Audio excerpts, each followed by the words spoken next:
Mark Cummings at breakfast on BBC Radio Gloucestershire. Yeah, it's going to be about 12 degrees today, and that has been a cold start and a decent morning, and then some showers coming in this afternoon. I shall give you the forecast after our lead story this morning. Broadband becoming, of course, such an important part of our lives. Wherever you live, in a rural area in the Forest of Dean or the North Cotswolds, or in the city centre of Gloucester, Cheltenham, Stroud or Tewkesbury, from running a business to watching your telly, of course it's so important. But for more than 7 years, many people in Cheltenham have been struggling to get any form of decent broadband. Today, the town's Lib Dem MP, Martin Horwood, will hold another Westminster debate to just try and get some answers from the government by why parts of the town are still so incredibly slow online. Radio Gloucestershire's Emily Slater has been finding out what it's like to have super slow broadband. She started by visiting Matt Link at his home in the Manor Farm area of Up Hatherley. So you're just going online now. Tell me exactly what you're doing here. I'm just going to check the speed of the internet connection at the moment, because it does vary from day to day. So just loading up the speed test site. This is currently doing a download test, which is showing we're about 1.46 megabits, which is below the 2 megabit universal service commitment the government have pledged, and well below the, I think it's 24 megabit super fast speed. You work from home sometimes, Matt, don't you? How does it affect your work life, not being able to log on to the internet and download stuff as quickly as you'd like to?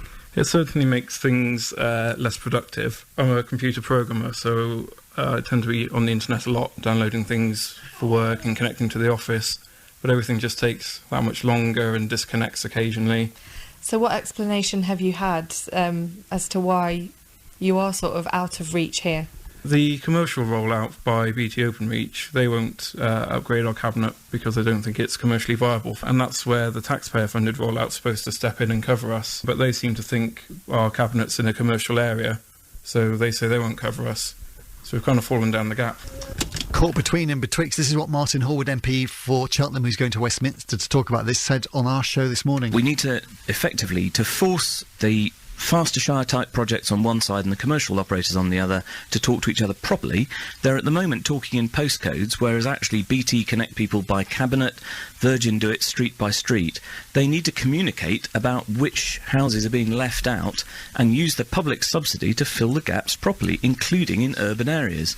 Fastershire come up with all sorts of reasons why that's not possible, to do with state aid rules and how they've got a contract for certain areas and not for others because these are the areas, these are the postcodes that BT told them about before, and BT say it's their fault, and everybody's blaming everybody else, and really that's not good enough. We can't have this drifting on for year after year after year. We have to get this sorted. The two of them need to talk to each other if they won't talk to each other properly, and if the rules can't be flexed, then we need ministers to step in and make sure that the local delivery of broadband is matching the government's very high ambition in this area. Simple, strong point. You need to talk to each other for the good of the consumer. Paul Coles is with us from BT. Morning, Paul. Morning. What's your take on that? Well, I think it's great to have people that are passionate about the subject area, because it really is important for the whole of the UK economy, which is, you know, why back in 2010 we set about investing £2.5 billion to roll out fibre broadband to 2/3 or 66% of the UK. I have to say for Cheltenham, we've gone way above that, and we're actually at about 88% coverage in Cheltenham, which is around 50,000 premises, 114 new green cabinets with the fibre connectivity. So we're pushing this as hard as we can. We've done so under our commercial rollout, and we finished that about a year and a quarter early. And we are working very, very closely as a great partnership with... OK, let's get into the nitty-gritty, Paul. Absolutely, you've got all the facts and figures out on what you've done, and fine, that's your job to do it. My job is to get to the specifics of this. So let me rephrase the question. Let me just rephrase the question here. So the criticism, first of all, is you are not talking, whether it's to your Fastershire partners on this one, people are falling in between the gaps, and actually you need much better communication. Well, Councillor Mark Hawthorne, leader of Gloucestershire, has very much got this on his agenda, and we do talk on a daily, if not hourly basis, as a joint project team across BT, Openreach, of course, as our delivery engineering force, and the Gloucestershire team. So I certainly don't accept that we're not talking. So why are people in Springhall, Ben Hall, Charlton Kings and Up Hadley still having an unbelievably poor service? Well, I think it goes back to what I've said insofar as we said we'd do 2/3 of the UK. Implicit in that is that commercially we wouldn't be able to reach 1/3.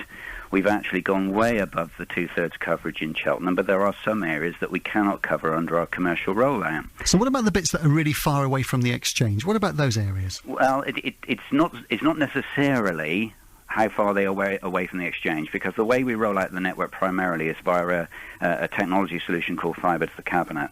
So we look at each cabinet to see whether it's commercially viable to do under our commercial programme. When it comes to the Fastershire programme, it's a different dynamic. It's not about commercial viability.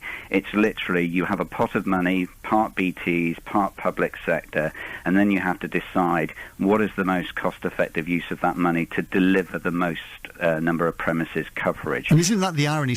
You will compete with your competitor where there is the biggest footfall, but there'll be places where it isn't commercially viable. But the answer is then you should have this subsidy to top it up, and people are falling between and betwixt. Well, that's what the Fastershire programme will do. But let's be fair to Fastershire and to the government. The government have made a huge commitment to get fibre broadband or faster broadband out to everybody by 2020. Now, we've still got 6 years to go. Now, the current Fastershire programme is very, very ambitious, and it will take the rollout across Gloucestershire to 90%. Will the 12% that you've mentioned ever get fast broadband? Well, the government has set the ambition mark, which is great, of faster broadband coming to 2020. And we've always said that we will co-invest with anyone to do the really hard-to-do areas. Could you invest in a new exchange in Cheltenham? If it was needed, at the moment, there is no need for a new exchange in Cheltenham. But they would say that it would in Springbank, Ben Hall, Charlton, Kingston, Up Hadley. The way we roll out the fibre network is via upgrading the cabinets in the street primarily. So we look at each cabinet on a case-by-case basis. But Gloucestershire have got more money to coming in under the Superfast Extension programme to do even more coverage. We talked about postcodes and cabinets and street by street, and we know it's commercially sensitive, but Martin Horwood saying, if you do this in a commercially sensitive way, surely you should be sharing all this information.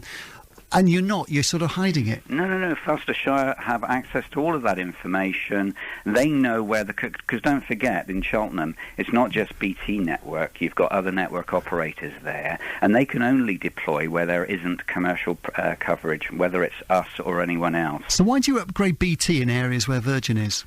Sorry? Why do you upgrade BT in areas where Virgin is? In some cases we may well do if we see that the demand is particularly strong. But here's the interesting thing across Cheltenham. Not everyone that can have access to the service has taken the service, and people do need to place an order. So there's over 75% of people in Cheltenham who could order a fibre broadband service now haven't. So a real key message to get across is check with your ISP whether you can have fibre broadband, because nearly 50,000 premises have access to it. And the great thing is you've got a choice. It doesn't have to be BT. It could be any other ISP that uses the Openreach network. But there are lots of people right now that could be accessing fibre broadband in Cheltenham that aren't. Final thing, I'm going to play you a 24-second clip from 7 years ago. This is what BT said 7 years ago about Cheltenham. BT is determined to provide broadband to all communities and in areas where distance is an issue. BT is looking at other technologies to provide the service, including wireless. It is something that we are very aware of, and even if we do not have an imminent solution in this case, we are working on and developing new technologies all the time.